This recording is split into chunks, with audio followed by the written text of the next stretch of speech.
Shalakaya Chaksurunmilitan Yena Tasmai Shri Gurave Namaha Shri Chaitanya Manobhistam Stapitam Yena Bhutale Swayam Rupa Kadamayam Dadati Swapadantikam Vanchakalpa Tarubhyascha Kripa Sindhu Bhayevacha Patitanam Pavanebhyo Vaishnavibhyo Namo Namaha Namo Vishnu Padaya Krishna Prishtaya Bhutale Srimate Bhakti Vedanta Swami Niti Namine Namaste Saraswati Devi Kauravani Pracharine Nirvishesha Shunyavadi Paschatya Deshatarine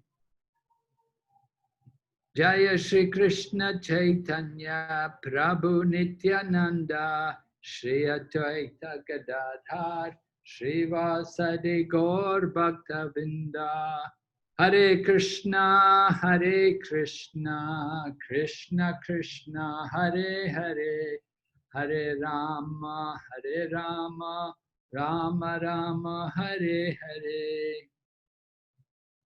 So welcome everyone to our Īśopaniṣad class, ongoing Īśopaniṣad class.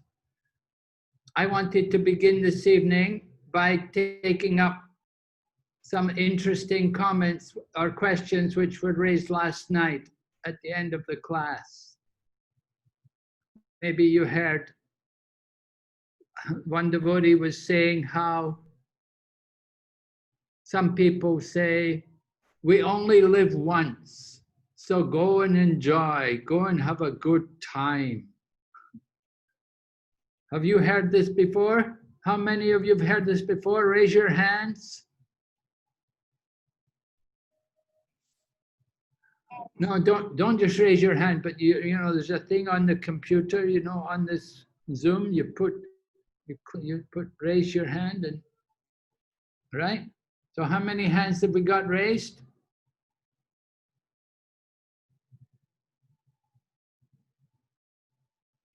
I don't know, I can't see. How many hands have we got raised? So far we have around 10 hands raised, Maharaj. Around 10 hands raised. Out of how many? How many students do we have? We have 28 participants, and the hands keep on going up now, Maharaj. Okay. Sounds good. More and more people have heard this, right? Yes, so who says this kind of thing? Who's going to say like this? That go and enjoy now, you only live once. Obviously, whoever says this, they believe, they simply think they are the body. They never thought about the soul. They never, or maybe they never even heard about the soul. So they say, yeah, you only live once, go and enjoy. You only live once. I mean, the body only lives once.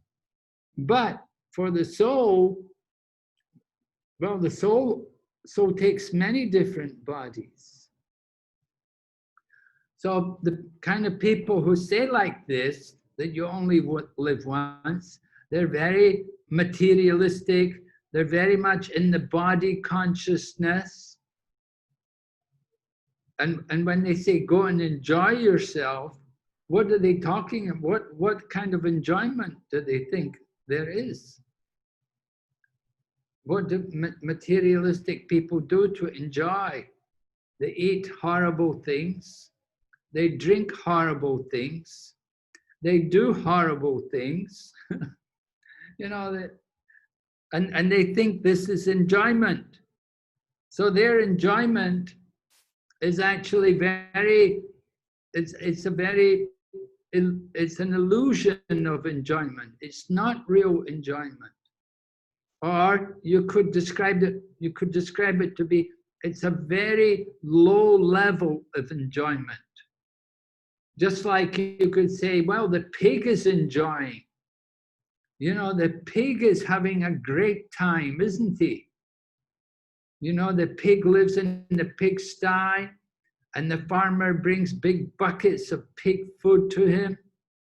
And the pig is very happy to eat all whatever the farmer gives in the bucket for the pig food. And the pig, of course, he has a big family. So many piglets are there. And he's living in the pig farm, and he's got his pig house. And he's very happy. He's thinking, I'm enjoying. There's a story in the Bhagavatam, there's a story how Indra, the king of heaven, he did something very, very bad, and his guru was very angry at him. His guru cursed him to become a pig. So he had to go and he became a pig. And he was living in the pig body, and he got so big and fat, and he had so many pig children and so many pig wives, and he was eating every day. So like this, he was living. So after some days, the guru came and he told him, he said, okay, now you've been a pig long enough, I'm going to take you back. You come back with me. But Indra said, no, I like it here. I'm having a good time here. I'm happy here. I'm enjoying here. You know, this is the illusion. Materialistic people, they think, go and have a good time. Yeah, a good time like the pig, on the level of the pig. Fill the belly, eat and sleep in the pig house. They think that's having a good time. So then the guru told Indra, oh, you want to stay here? He said, just a minute. So the guru went and he got the butcher, and the butcher came with a big knife. And the butcher came, oh, you've got a big fat pig, have you? Oh, good, that's just what I want. I'll get some business. I'll chop up the pig. I can sell the pig for meat. So then Indra was afraid. He ran, he cried, oh, okay, take me with you, save me. Like this. So there's different levels of enjoyment. You can enjoy like the pig or the dog, and you could say, oh, the dog's having a good time. He plays on the street all day. He fights with the other dogs. They fight and bite each other, and they mate also. And then this way the dog is thinking he's having a good time. So if you want that kind of time, go ahead. If you want to have the time like the dog and the pig, if you think that's enjoyment, but we understand there's a higher kind of enjoyment, an enjoyment which is not just centered around the senses and eating and sleeping and mating and defending. There's a much higher pleasure, the pleasure which comes from the soul. And we awaken that pleasure by our Krishna conscious activities. So we experience spiritual enjoyment. It's on a very different level from material enjoyment. But spiritual enjoyment it's ever increasing. The material pleasure is always reducing. Less and less pleasure each time. But spiritual pleasure, in the beginning, it's difficult. But if you go on with it, gradually, it becomes more and more pleasurable. In the Bhagavad Gita, Lord Krishna describes happiness. There's happiness in the mode of passion. He said, in the beginning, it's just like nectar, but quickly becomes poison. And then there's happiness in ignorance, which is suffering from beginning to end. But happiness in the mode of goodness, in the beginning, it tastes bitter. In the beginning, it's difficult. But gradually, it becomes very sweet, and we experience real pleasure. And that pleasure increases more and more. So we have to think, what kind of pleasure do you want? Do you want the pleasure like the hogs and the dogs? Or do you want the higher pleasure? Bhagavad Gita, Krishna speaks about the higher taste, which comes from spiritual activities, not from material activities. Ordinary people, materialistic people, they're saying, oh, you only live once. They say like that because they know that if they have to believe in another life, they will suffer very much. Just like one man from England, he wrote a book, Confessions of an Atheist. And in his book, he described, he said, if I believed in God, I would be forced to act in a more moral, in a more honest, in a more disciplined manner. But I don't act. I'm very immoral, I'm very sinful, I'm very uncontrolled in my senses, I do many bad things. I know that if I believe in God, I'll have to suffer a lot in the next life. Well, whether you believe or not, God is there, and the next life is also there. People, they may not believe in it, but it's a fact. It's there. We give up one body, we take another body. And the body we take is determined by how we live and the activities we do in this life. So is this making sense to everyone? Anybody want to argue about this?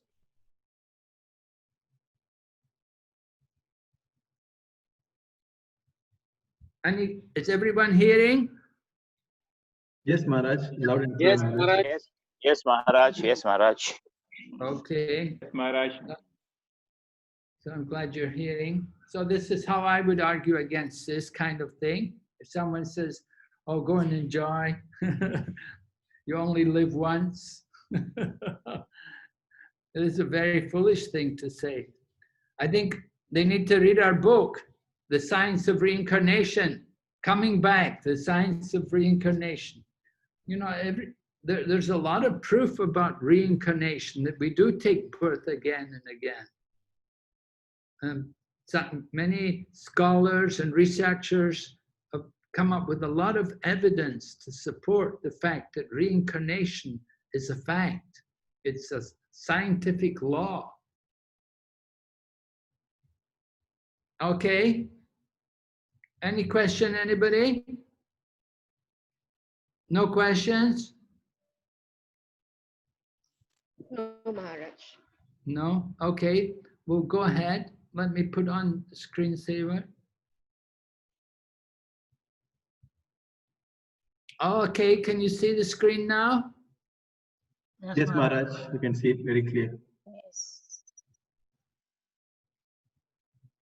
Okay, so we're up to mantra number 7, right? Yes, Maharaj.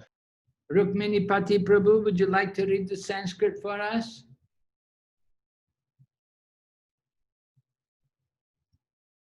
Yes, Maharaj. Thank you. Maharaj. Yashmin sarvani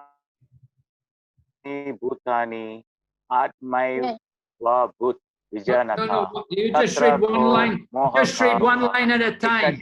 Haribo. Okay, Maharaj. Okay, let us okay, Maharaj. also chant with you. Okay, Maharaj. Sorry, Maharaj. Sorry, Maharaj. Okay. Yashmin sarvani bhutani Yasmin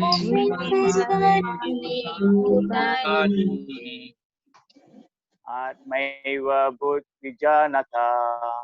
Atmeva vijanata. Tatra ko moha ka soka.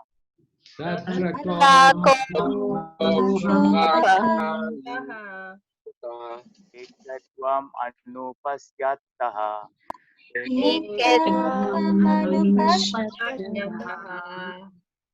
Okay, would someone else like to chant?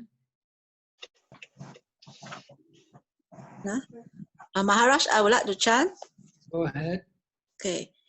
Yasmin Sawani Bhutani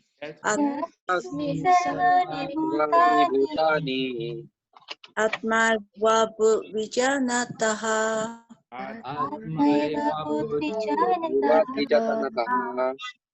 Tatra Ko Mohaka Soka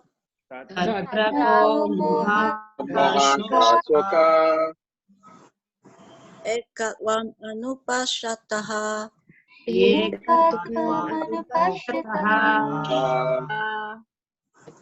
Rukmini Pati Prabhu, you can read translation. Hey Maharaj. One who always sees all living entities as spiritual sparks, in quality one with the Lord, becomes a true knower of things. What then can be illusion or anxiety for him? Okay, so we're hearing about this kind of spiritual vision, seeing all living entities, not seeing them as bodies, not just seeing the body, but seeing the spiritual spark and seeing it in quality, one with the Lord. And this way, you're a true knower of things. What then can be illusion or anxiety for him? Okay, go ahead, Prabhu. Purport.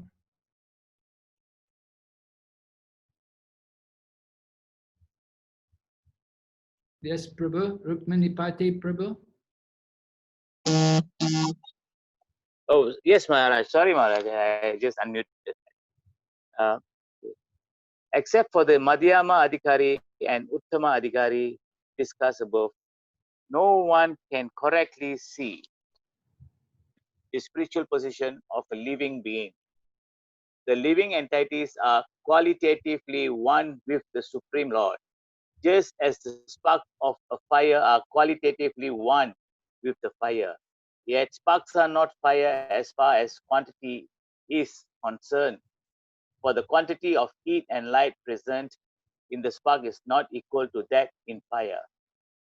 The Mahabhagavata, the great devotee, sees oneness in the sense that he sees everything as the energy of the Supreme Lord.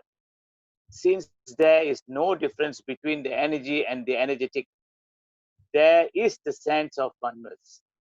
Although from the analytical point of view, heat and light are different from fire, there is no meaning to the word fire without heat and light. In synthesis, therefore, heat, light, and fire are the same. Okay, would you like to explain to us what Prabhupada is talking?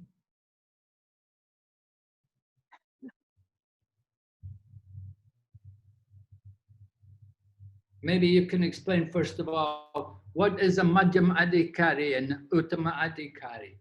Sure, Maharaj. The Madhyama Adhikari is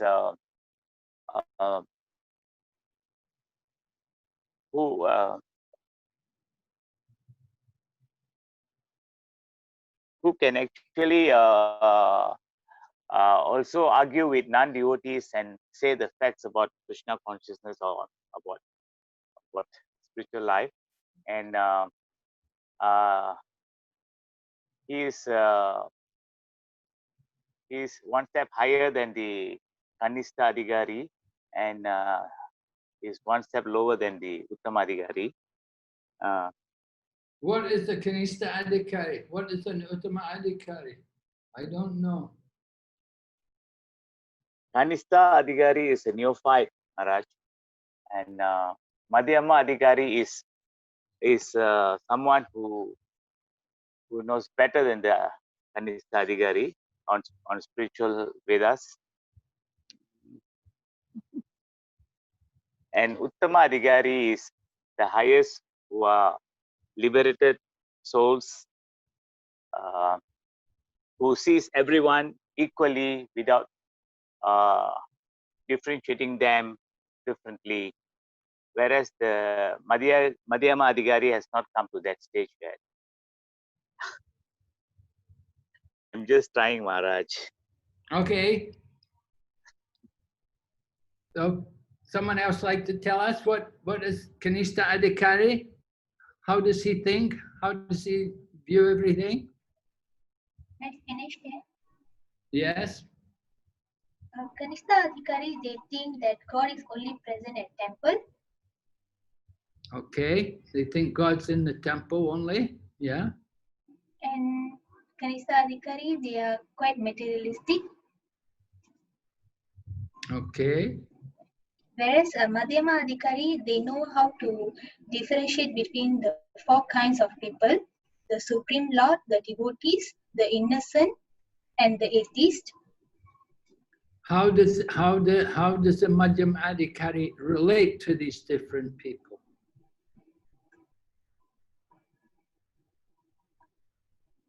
For the Supreme Lord, the Madhyama Adhikari, they offer their obeisances to the Supreme Lord. As for the Only offer obeisances? they serve the Supreme Lord. Okay. They will worship the Supreme Lord, right? They will worship the Lord. They will offer obeisances. They will do all kinds of service for the pleasure of the Lord in the temple. Okay. What about other people? The devotees, they converse about Krishna. Mm-hmm. And they will associate together and enlighten each other and converse about Krishna. Yes. Yes. Okay. And as for the innocent, those who have no knowledge in spiritual thing, they try to share Krishna consciousness with them. Yeah, they try to give mercy to the innocent, right? Yes. They try to bring them, because the innocent, they're not going to argue. The innocent people, maybe they have questions, they're coming to inquire. They would like to know. So the Madhyama Adhikari will talk to them and encourage them, try to help them, make them feel at home, make them feel friendly, and try to teach them how to take up bhakti yoga. Okay, what about the fourth class of people? As for the atheist, Madhyama Adhikari devotees, they try to stay away from the atheists to give them mercy also.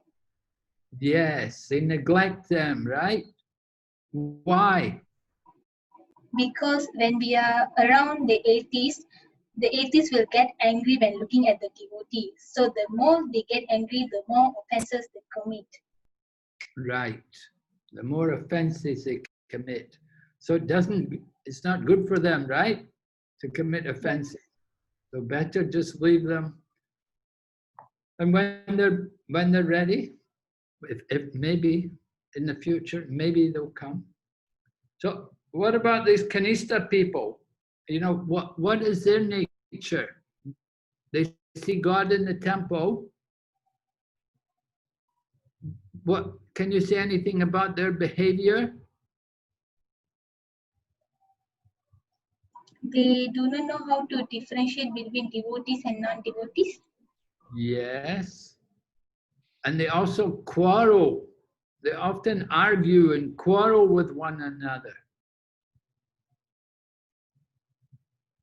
Remember, I said Kali Yuga, the nature of Kali Yuga. People argue and quarrel with each other over different issues, never satisfied, always complaining. And so this is the Kanishta tendency, to find fault, to criticize and complain. But the Madhyama devotee, does he do like that? No. What's he doing?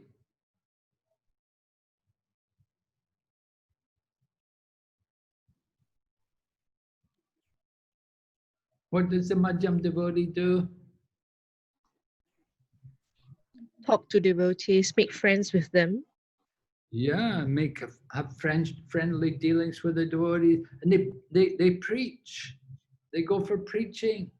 They go and they're always busy doing service, and they see the good qualities in other devotees. They're always praising the other devotees. Oh, such a good devotee. You know, there's that one deity in South India. I don't remember the name of the deity, but anyway, it's a famous deity in South India.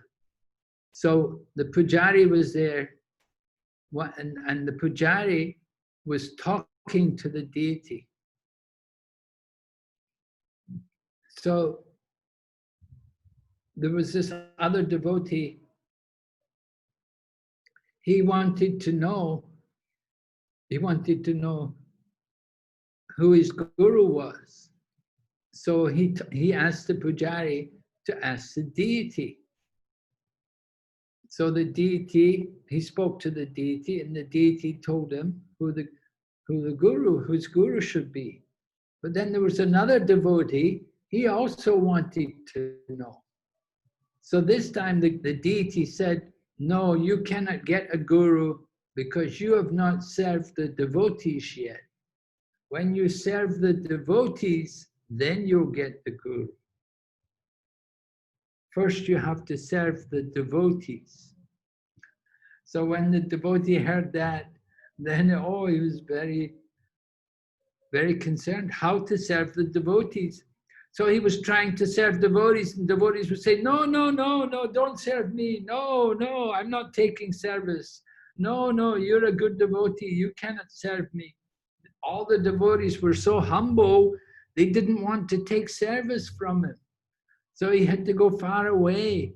He went far away, and he found this one place where with this one Vaishnava family, they had a farm, they had some cows, and he stayed there. He stayed there on the farm secretly, and he was taking care of the cows without telling the farmer, without telling the people. He came and he stayed there, and he cleaned the cows, and he took care of the cow barn. And then he came back, and then the deity said, yes, now you can get a guru. Now you've served the devotees.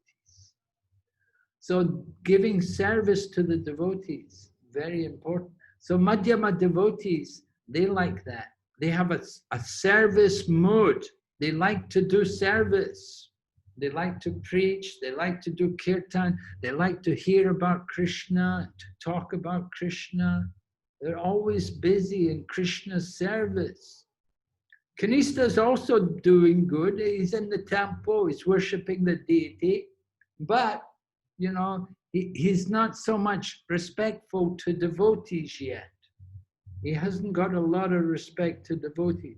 But gradually, when he sees the Madhyama devotees, when they come, and when he sees these other devotees, when he sees how advanced they are, and how they're so blissful, and always talking about Krishna, then the Kanista can also become a Madhyam devotee, can be attracted to the higher level. But on the topmost level, you have these Uttama Adhikari, the Uttama Adhikari, or sometimes described also as a Maha Bhagavat, great devotee. So we're hearing about their vision, right? So the Maha Bhagavat or the Uttama Adhikari, they see oneness. Right? The Madhyama devotee makes some distinction. But here actually Prabhupada said, Madhyama and Uttama, both of them can correctly see the spiritual position of a living being. So they can see that they're also souls. But the Madhyama, they behave differently. They each behave differently with these different kinds of devotees. Okay, so then Prabhupada described living entities are qualitatively one in quality, but different in quantity.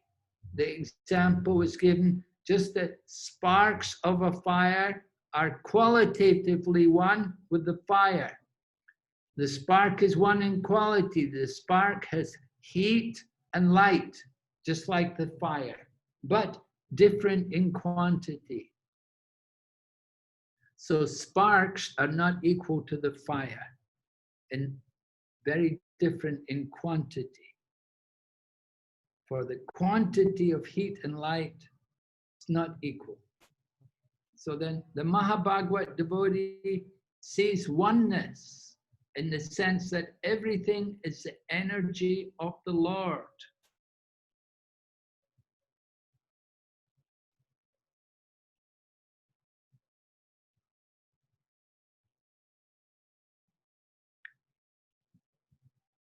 There is no difference between the energy and the energetic. So the energy means the living entities. We are the energy of Krishna, right? We are the energy, part of the energy of Krishna. And Krishna, he is the energetic. He's the energetic. He's the source of the energy, the possessor of the energy. It's his energy. We are his energy. So Prabhupada said there's no difference. There is the sense of oneness. But then he says, from analytical point of view, heat and light are different from fire. In the fire, there will be heat and light. Heat has one effect, light has another effect. But they're both there with fire. Where there is fire, there will be heat and light. Okay, we'll go ahead. Who's going to read? Next person.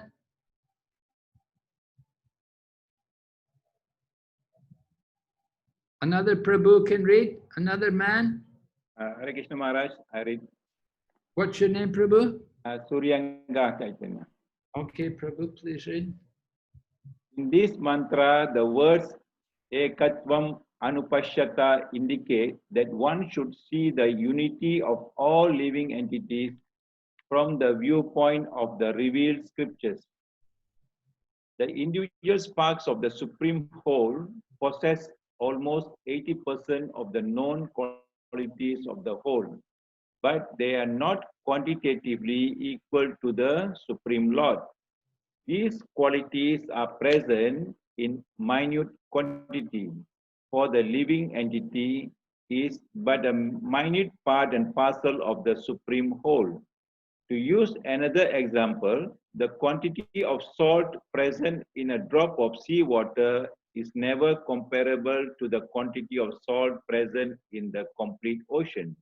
But the salt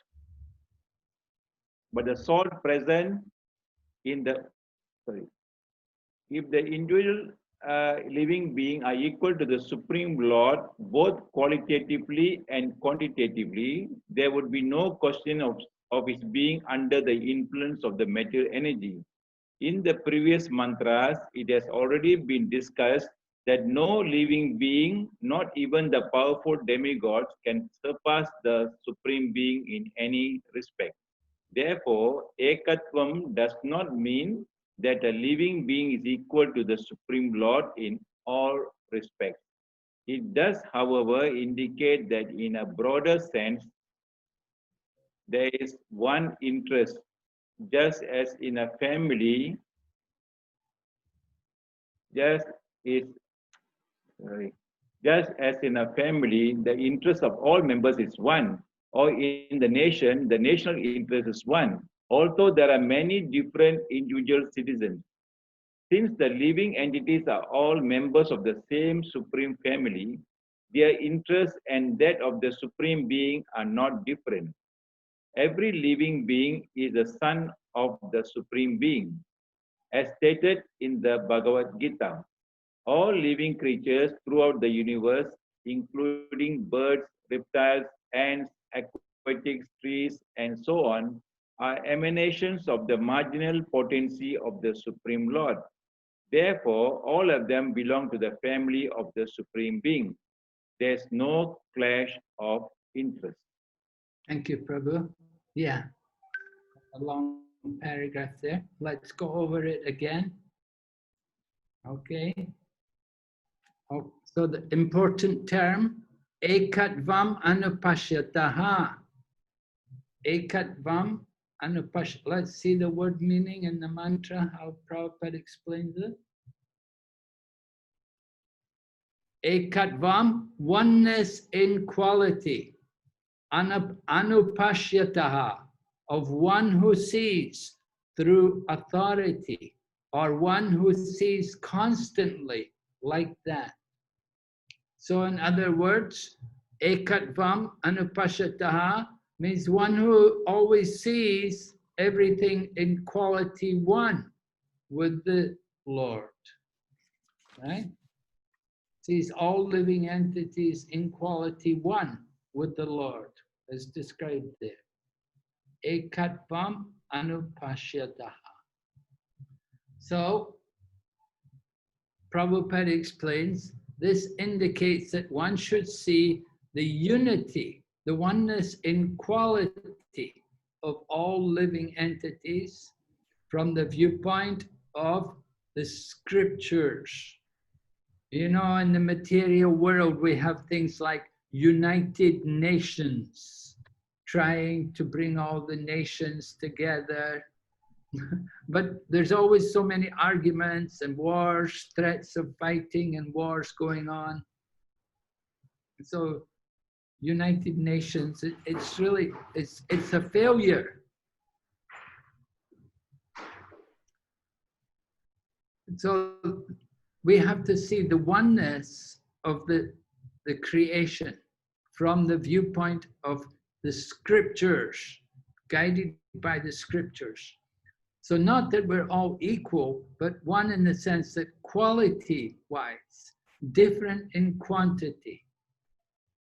Prabhupada explains, just like the individual sparks possess almost 80% of the known qualities of the whole, but they're not quantitatively equal. We have the same qualities, but in different quantity.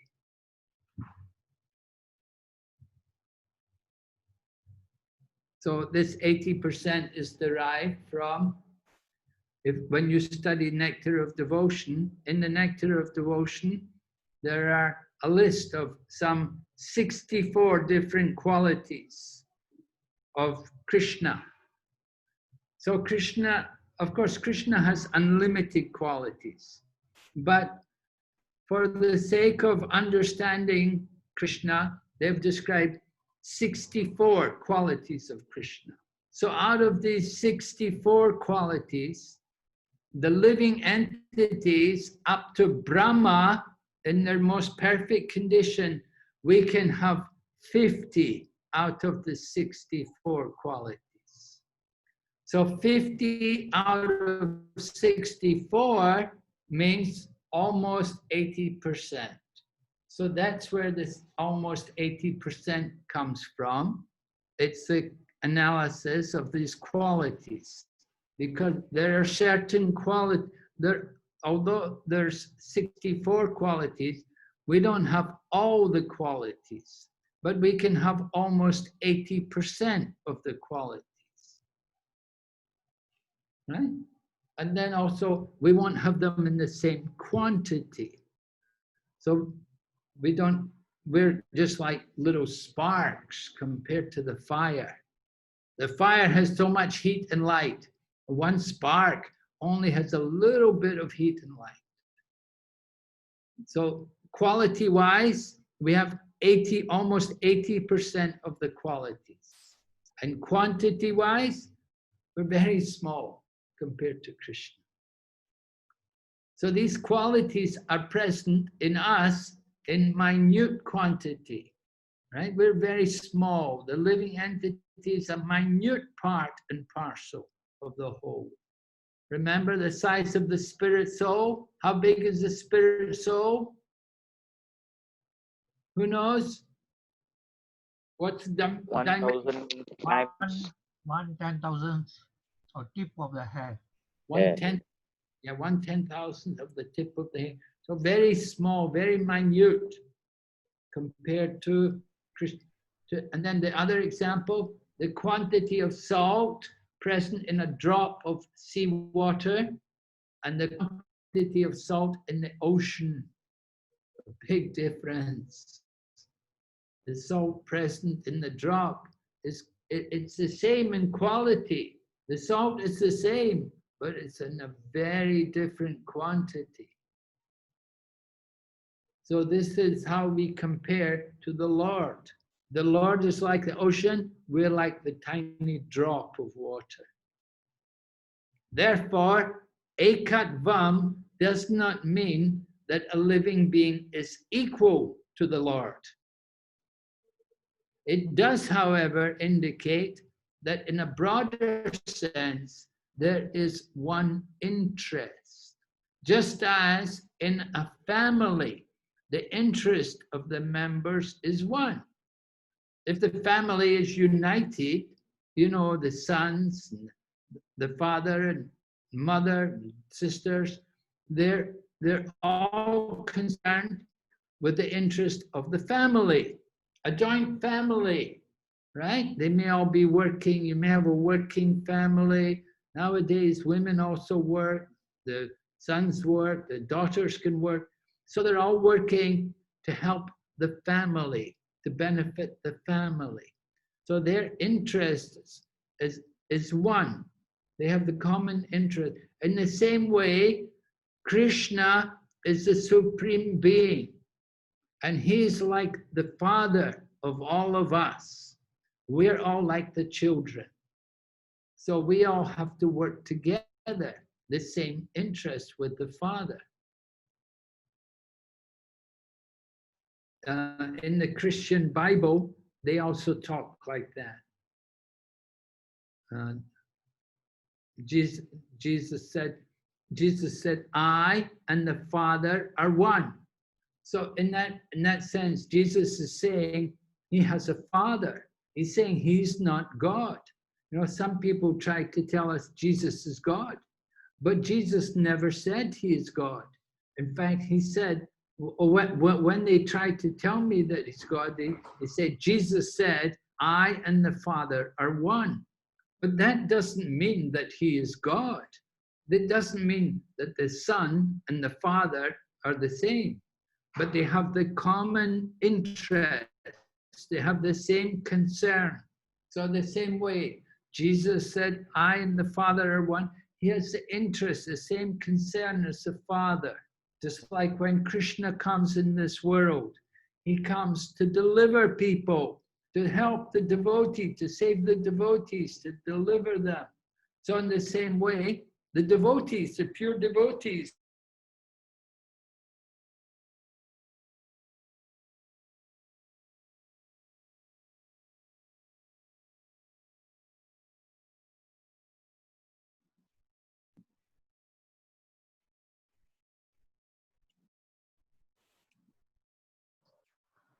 Hare Krishna, I cannot hear Maharaj. I also cannot hear Maharaj. Okay. It's me too. I cannot hear. I also can't hear Maharaj.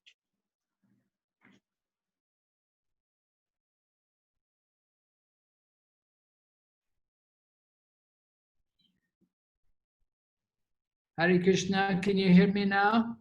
Yes, Maharaj, we can hear you now, Maharaj. Yes, Maharaj, yes. Yeah, we had a little bit technical problem there. Okay, do I have to open the screensaver again? Okay, can see everything? Maharaj. Yes. Yes, Maharaj. Yes, Maharaj, very clear.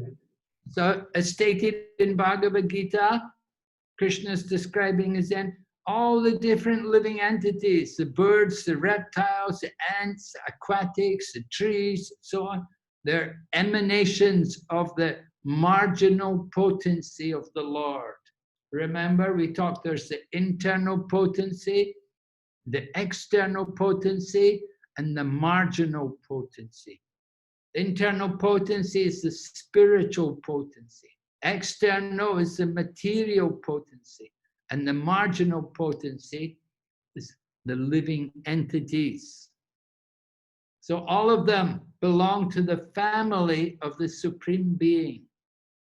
No clash of interest. Right? We were talking, my dear brother tree, my dear sister flower. We want to see all living entities like that. Our brothers and sisters, we're all one family. We have a common interest. Is it clear? Any questions? Any comments? Yes, Maharaj, I want to ask one question, Maharaj. Yes, please, Prabhu. Since the concept of all oneness and brotherhoods and all these things also exists in other religions like Christianity and Islam. So can we accept the Quran and the Bible as a revealed scriptures? Oh, yes. We do accept them as revealed scriptures. Okay. But we explain that we get more information in our own scriptures than what they actually tend to give. Just like in the Bible, we don't get a lot of detailed information about God and the kingdom of God. Okay. If you go to the Christians and you ask them, they don't know because it's not really in their theology. They don't know about God or the kingdom of God. If you ask them what's it like there, what do you do there, they have no idea. So it is scripture, it's revealed scripture, but the comparison is given just like you have a pocket dictionary and you have the complete dictionary. In the pocket dictionary, you get a very simple information, only a very brief information about the word and its meaning. But in the big dictionary, you get a very good detailed description, you get sentences with the word in, and the word is broken into parts to tell you the meaning of each part, the suffix and the prefix and so on. You get the different forms, the adjective form and the verb form, and so many words which come from which are derived from the one word. So you get all that in the complete dictionary, but you don't get it in the pocket dictionary. So the scriptures, like what the other people have, very limited. Even in the Christian Bible, Jesus himself said, there's so much more I can tell you, but you're not ready to receive it. It's stated like that. There's so much, he said, there's so much more I could tell you, but you're not ready to receive it. But we see Bhagavad Gita, we see Raja Vidya, the king of knowledge, knowledge which is meant for kings. We get so much information, it's there. Not only Bhagavad Gita is only the beginning, that's like ABC. You can go on to the Bhagavatam, Chaitanya Charita. We have graduate study, postgraduate study. Everything is described in detail. For example, you look at creation, how it's described in the Bible. It's described there was a burning bush, and God moved the clouds around, and there was a burning bush, like that. They don't give much information about how the creation came, how they say God created the world in 7 days and nights. How did he do it? There's no information. But if you study Srimad Bhagavatam, you get a lot of information. How everything came about, how the different living entities are created, the different elements of material nature, how it all comes into existence. It's all described in detail. So we're not against other religions. We're not against other scriptures. We accept the absolute truth is there in all the scriptures. There's only one God, but he has many names. You see, that's what we say. We are monotheists. We believe in one God, but God has many names. Now some people call God Allah, some call him Jehovah, and some may call him as Buddha. Different names for God. We call God Krishna and Govinda. Actually, God has no name, but he's known by his qualities. And these names like Jehovah, Allah, Buddha, they're all describing different qualities of God. Just like Krishna means all attractive. So we're not against other religious traditions. We are open-minded, you know. We don't say we are the only way. Some people do that. We often hear this coming from Christianity. There's only one way. Jesus said, I am the way, the truth, and the light. No man cometh unto God the Father except by me.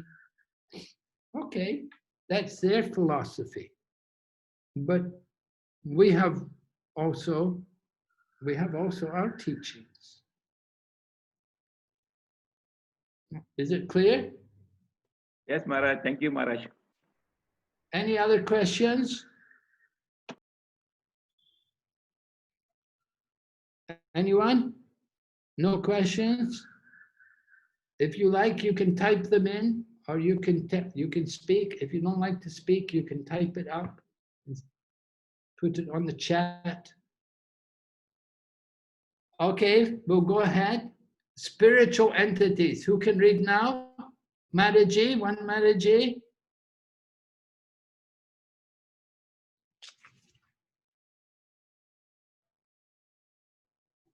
Can I read, Maharaj? Who's this? What's your name? Nandini. Nantini. Okay, yes, go ahead. The spiritual entities are meant for enjoyment, as stated in the Vedanta Sutra. Ananda Mayopyasad. By nature and constitution, every living being, including the Supreme Lord and each of his part and parcels, is meant for eternal enjoyment. The living beings who are engaged in the material tabernacle are constantly seeking enjoyment, but they are seeking it on the wrong platform. Apart from the material platform is the spiritual platform, where the Supreme Being enjoys himself with his innumerable associates. On that platform, there is no trace of material qualities, and therefore, that platform is called Nirguna. On the Nirguna platform, there is never a clash over the object of enjoyment. Here in the material world, there is always a clash between different individual beings because here the proper center of enjoyment is missed. The real center of enjoyment is the Supreme Lord, who is the center of the sublime and spiritual rasa dance. We are all meant to join him and enjoy life with one transcendental interest and without any clash. That is the highest platform of spiritual interest, and as soon as one realizes this perfect form of oneness, there can be no question of illusion, moha, or lamentation, shoka. Thank you, Nantini. Yes. Okay, let's see what Srila Prabhupada has been saying. He says, the spiritual entities are all meant for enjoyment. We all want to enjoy, right? Just like last night, we heard from the devotee, she was saying that sometimes people say to her, go and enjoy yourself. Go and enjoy. Why don't you go and enjoy? Right? We only live once. Go and enjoy. Well, it's not wrong to want to enjoy. That's all right. We also want to enjoy. Every living entity is looking for enjoyment. Everyone, all creatures, all the plants, the insects, the birds, they all want to enjoy. Why? Who can say, why do we want to enjoy? Anybody? Any ideas? Because Krishna is the supreme enjoyer, so we as the part and parcel of the Supreme Being has the tendency to enjoy as well. Oh, very good. Yes. Yes. The spirit soul's nature is to enjoy. Because as you say, we are part and parcel of Krishna. And Krishna is the supreme enjoyer. He enjoys. We also want to enjoy. But what's the problem? Are we enjoying? No, Why not? because we try to enjoy Krishna.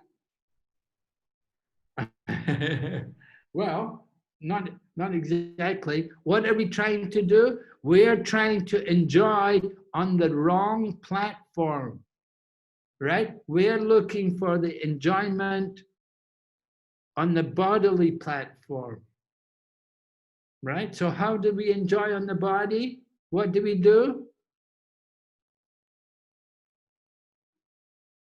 We try to enjoy through our senses.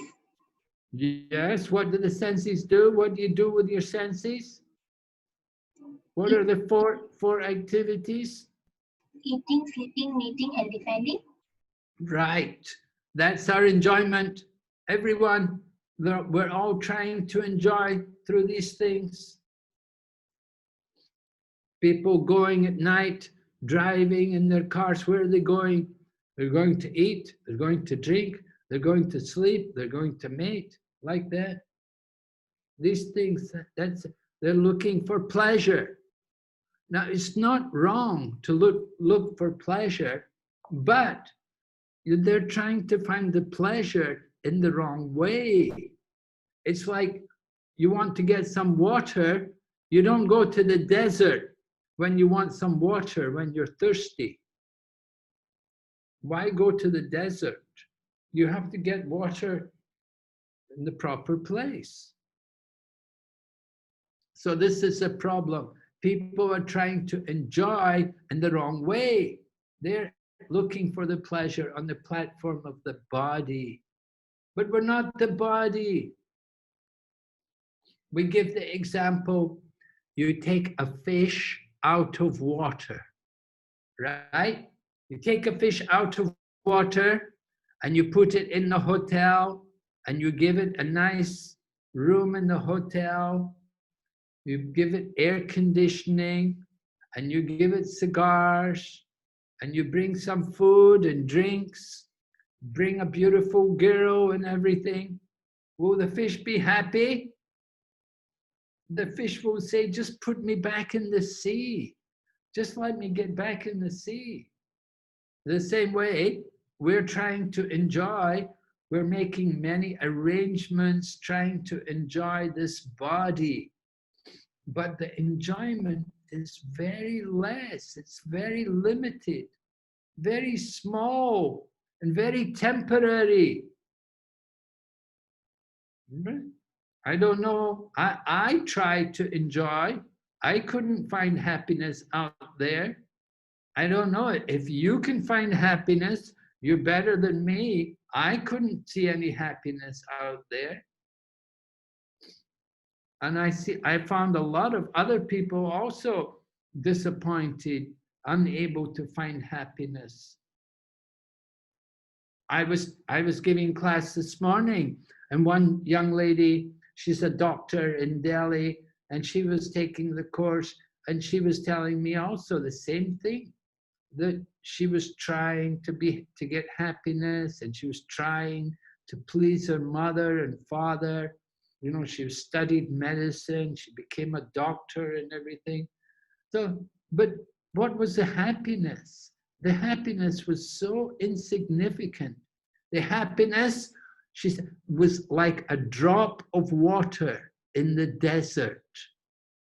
You know, just like today's Ekadasi, if you're fasting, if you're doing maybe even nirjal, and we give you a drop of water, we give you the Akshman cup, and you sip the Akshman, or you take some Charanamrita, you take a few drops of Charanamrita. Does that quench your thirst? Does that make us feel relief? No. So material happiness is like that. It's so small, it's so limited, it's so tempered, and it's so difficult to get even that little bit of happiness from the material world. It's such a struggle to get that little happiness. But on the spiritual platform, it's very quick and immediate, very easy. And we can feel also immediately that how satisfying, how pleasing it is. So this is the difference. The material platform and the spiritual platform. We are spiritual beings. We're not bodies. You try to make the body happy, just like, you know, you have a jacket or you have some nice dress. You want to make the dress happy. You know, how do you make the dress happy? What do you do to make your jacket happy? It's ridiculous. So the point is, we have to understand who we are. We're all souls, and we have to come to that spiritual platform. So Prabhupada says, on that platform, there's no trace of material qualities. Therefore, it's called nirguna. So everyone is happy there on that platform. Never a clash over the object of enjoyment. See, in the material life, we're always fighting over the objects of enjoyment. If there's some money, even a small amount of money, people will fight over it, they'll argue over it. If someone dies in the family, they leave some money, all the family will argue over it. I should get it, I should get it, it's for me. You know, they'll all argue and fight over it. So material world is like that. So many problems, so many clashes, so many fights going on. Different feelings. Why? Because we have not got the real center. Who should be in the center?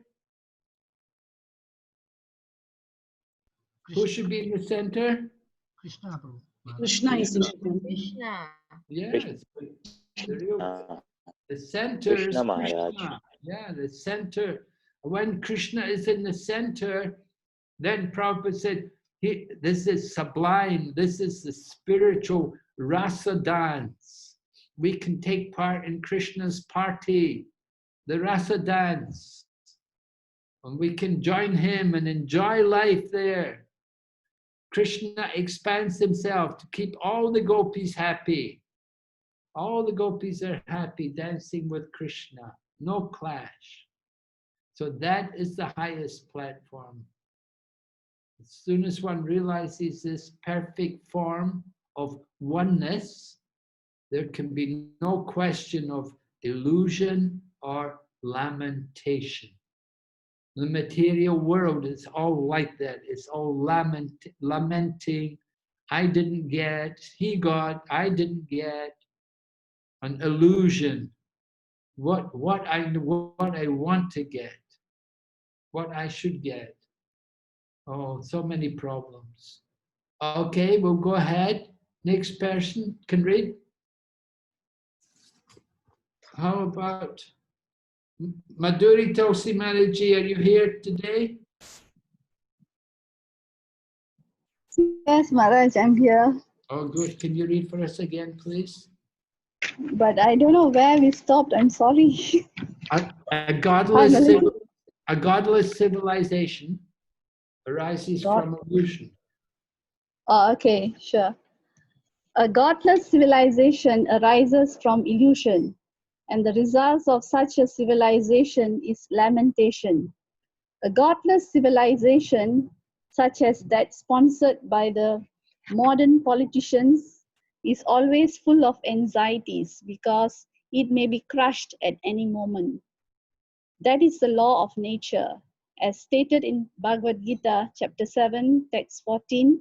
No one but those who surrender at the lotus feet of the Supreme Lord can surpass the stringent laws of nature. Thus, if we wish to get rid of all sorts of illusion and anxiety and create unity out of all diverse interests, we must bring God into all our activities. Thank you. Okay, so Prabhupada is describing the important point here that we must, the center of all of our activities should be, we should recognize that there's God, there's the Supreme Lord.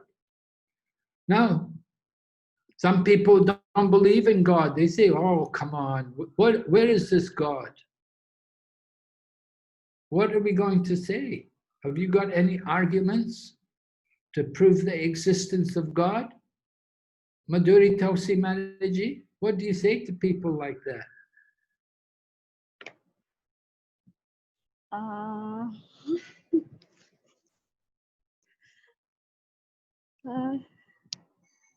don't know, Maharaj. No, look, I don't believe in God.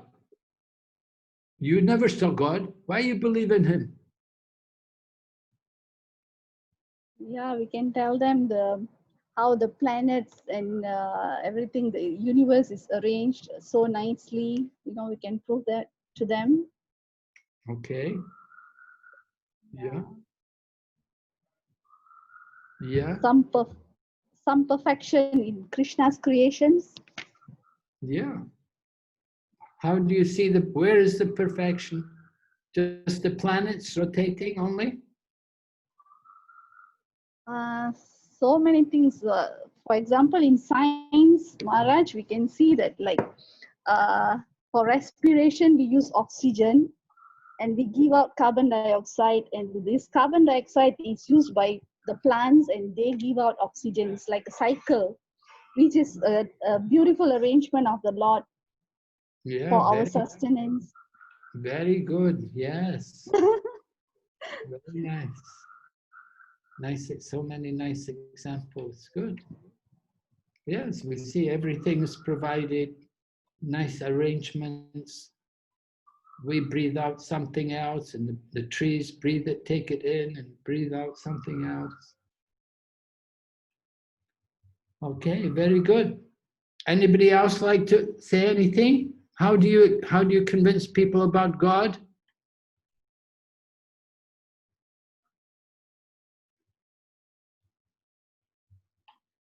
What do you do?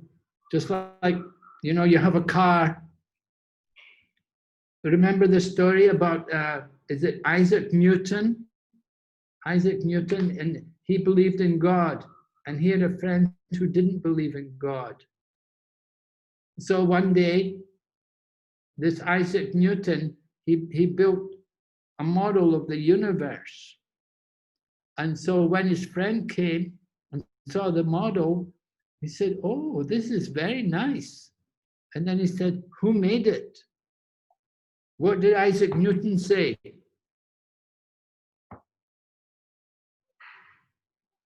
What did he say? What did Isaac Newton say? His friend said, who made this? So Isaac Newton said, it came by chance. Huh? It came by chance. He said it came by chance, did he? Well, what did his friend say then? Come on, definitely somebody has done this. Okay. So then Isaac Newton said what? No, it came by chance. It just appeared. Yeah, Isaac Newton said, well, if somebody must have made it, somebody also must have made this universe, the big scale model of the universe. This is, I made the small model, and some greater intelligent being made the big universe. Somebody made it, right? Somebody made, the laptop. Somebody made the mobile phone. Somebody built the house. Where did the house come from? Somebody built it. You know, if we say, just look at Kuala Lumpur, nice city with roads and transportation, electricity supply, so many things, so many features available there in the city. Who made it? We say, oh, we just woke up one morning and there it was, Kuala Lumpur, Haribo. Or maybe we say there was a big bang in the night and we woke up in the morning after the big bang and Kuala Lumpur was there. Right? Of course, it's ridiculous. We know there were some intelligent people who got together and who planned everything, organized everything for the whole arrangement for the organization of the city.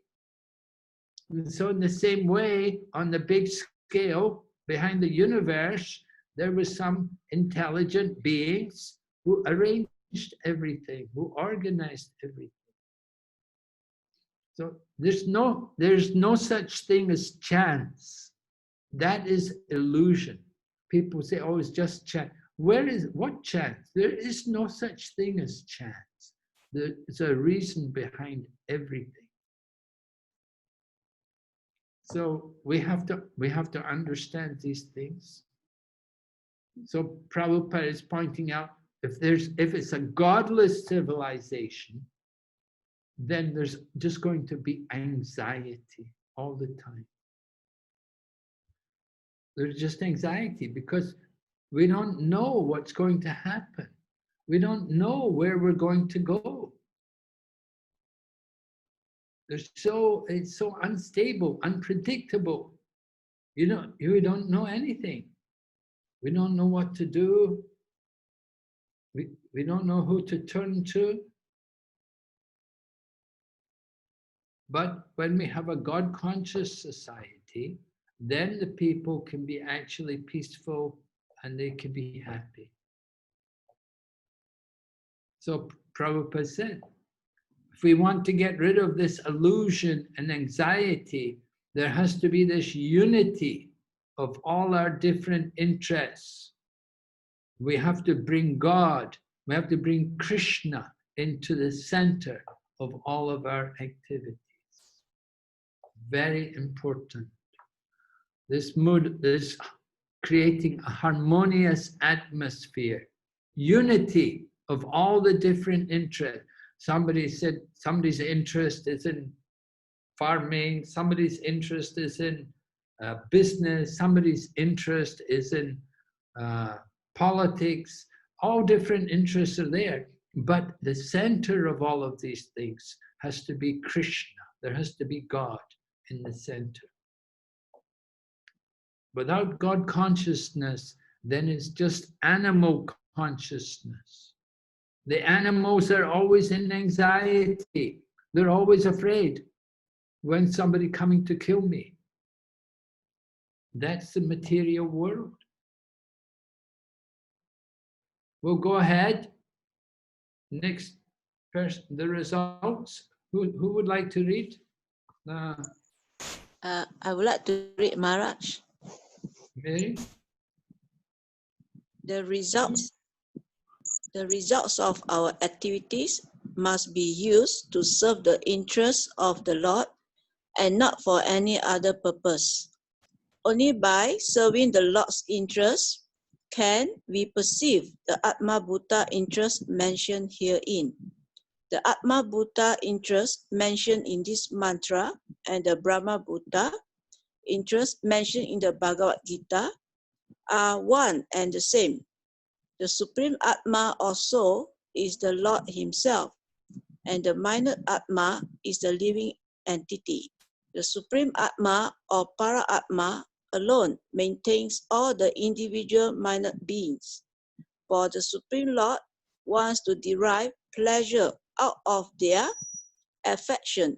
The Father extends Himself through His children and maintains them in order to derive pleasure. If the children obey the Father's will, family affairs will run smoothly with one interest and a pleasing atmosphere.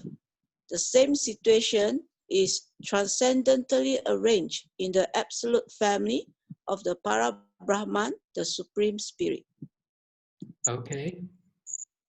So what's Prabhupada saying here?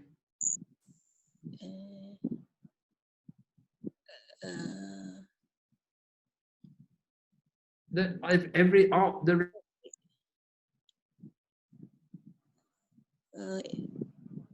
the Para-Atma live in every soul, and we as the children, we have to obey the Para-Atma, just like we obey our father, material father, so that the family will run smoothly. And so if you obey the Para-Atma, so our soul too will be like more into spiritual.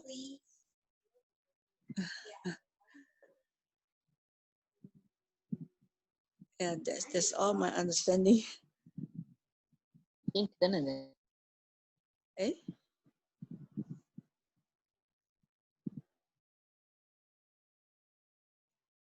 Krishna devotees, I think Maharaj will be back soon.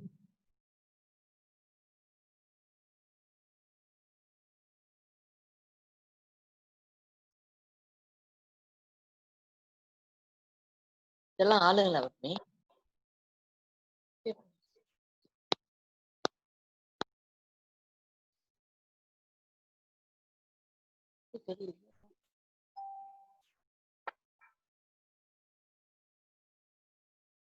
So Krishna devotees, I think Maharaj might experience some internet connection issues. So we will just wait for Maharaj to come back online.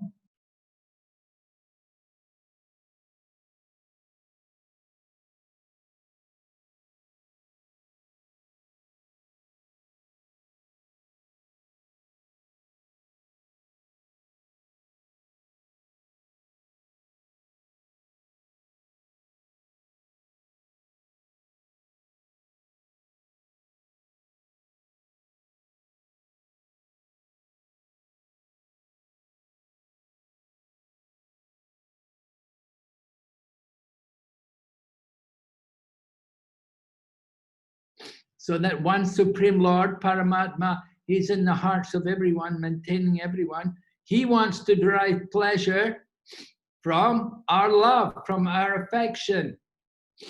Just like the father and mother, they enjoy the love of their children. Through the children, they get pleasure. Why do mother and father, parents have children? Because they get pleasure from the children. And when the children obey the father's instructions and work together cooperatively, then family is very happy and peaceful. One interest, a pleasing atmosphere. So nice. So the same situation is there in relation to Krishna. When we all live together and work together nicely here in this world, then there will be no problems if we have the common interest to serve Krishna.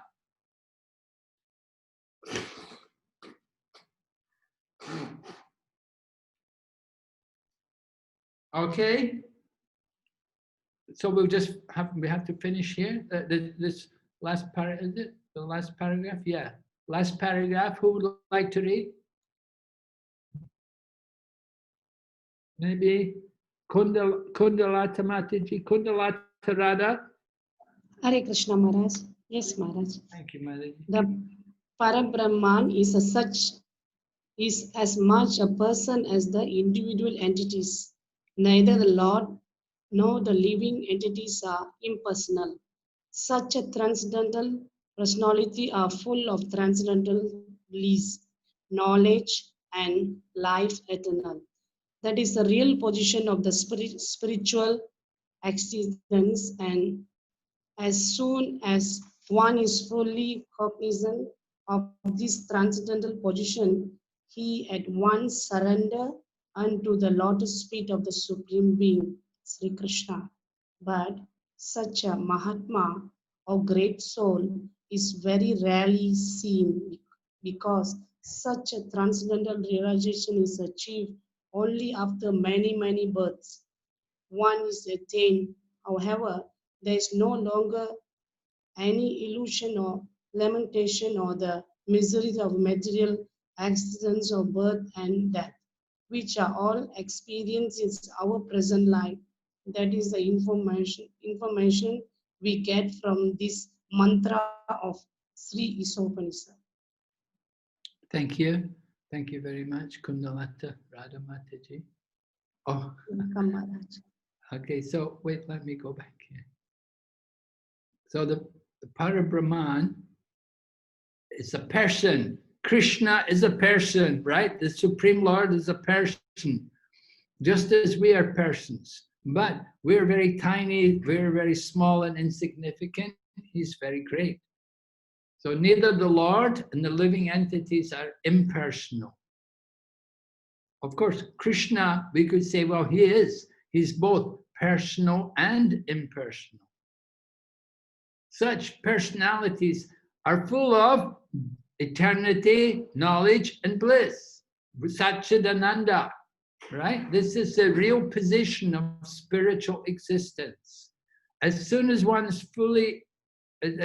know about this spiritual position, then we surrender.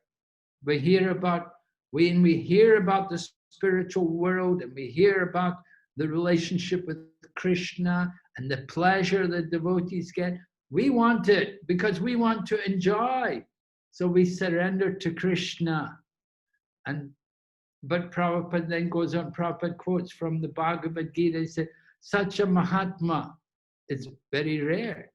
In the Bhagavad Gita, there's a verse, after many births and deaths, Bahunam Janmanamante Jnanavamam Prapadyante Vasudev Sarvamiti Sa Mahatma Sudurlabha. Prabhupada is paraphrasing that sloka here. He said, Mahatmas are very rarely seen. It takes them many births to come to that position. After many births, one who is actually in knowledge surrenders to Krishna. Such a soul is very rare. And so we're not following that process. That's the path of knowledge. Takes many lifetimes, but we can immediately surrender to Krishna very quickly. We don't need to wait many, many lifetimes. We can surrender in this lifetime now. And from this life, we can go back to Godhead. This can be our last life in the material world. We can go back to Godhead at the end of this life. Why should we want to go back to Godhead? Because there's no illusion, no lamentation, no miseries, no unemployment, right? No redundancy, no viruses, none of these things which we experience here in this material world. So we should want to get out of this material world and go back to Godhead. This is the teaching of this mantra, right? So any questions on this mantra? Anybody? Is Jolene here tonight? Yes, Hare Krishna Maharaj, I am here. Have you got some questions for us tonight? I do actually, but it's rather a comment, and I hope I don't get judged for it. I find that the recent events with our Bhakti Sharu Maharaj has been quite an impact to a lot of us. So I think that if I see it in the material platform, I'll definitely be very sad. But if I try to look at the situation in this, to understand that Krishna can do anything that he wants, and start to learn that to surrender to his decisions, then it would be more comforting. Yeah, that's actually what we all have to do. We have to just surrender to Krishna. Yes.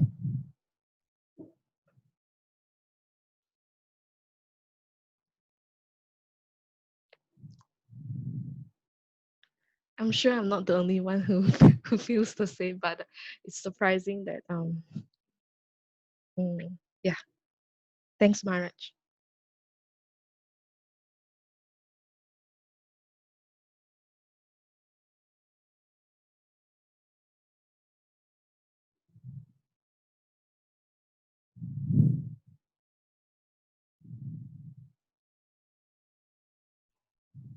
Hare Krishna Maharaj.